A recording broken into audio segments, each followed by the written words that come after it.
ආයෙත් කියනවා වැඩි නම් කරන්න ඕන. දැන් වීදුරුවක් අරගෙන හොදලා ඔබට වතුර ටිකක් දාලා මේ සුඩින් තියලා දෙනවා. මොකේද? පුතා දුව නැගිටිනකොට පූජා කරන්න. කවුද එතකොට පුතා කුසලයට ගන්න යහමකට ගන්න කවුද? අම්මා. ඉන්නතුම රුපියල් 50ක්වත් තියනගෙන පින්කමක් කිව්වා. වතුර වීදුරුවක් විතරයි තව ගියේ. විශ්මිතයි. අපේ බුදුහාමුදුරුවෝ සතර වරන් දෙවිවරු දිවස් සලාගෙන බලාගෙන ඉන්නේ.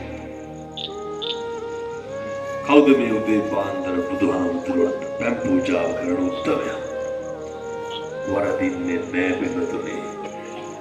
කිරිතුරෝ වගේ හරියනවා. ඔය තාත්තලාටත් පොඩි වැඩක් තියෙනවා. ගෙවල් වල උයනවා නේද උදේ? මම බෝලයි බතු යන ගවන. බැරිද මේ පීරිසියකට පත් විභාගයක් විතර දාගන්න? දාලා පැහැෙන මොකද හරි කමන්නේ ටිකක් දාලා. බැරිද අපේ තාත්තලාට ඔබ බුදුහාමුදුරුවෝ පූජා කරගන්න. ගත කියන්න ඕනේ.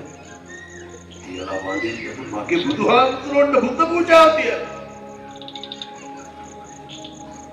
බැරි කමද නොකරනකම විනාඩි 60 ඉඳන් කරත් පිළිසිත වෙයි. අය පවුලට වරදී කියලා ඉන්නවා. පුතා පැන් ටික තියනවා තාත්තා බුද්ධ පූජාව තියනවා. ඊට පස්සේ හැන්දෑවේ අම්මයි තාත්තයි දරුවෝයි එකම වෙලා බුදුන් වහන්සේ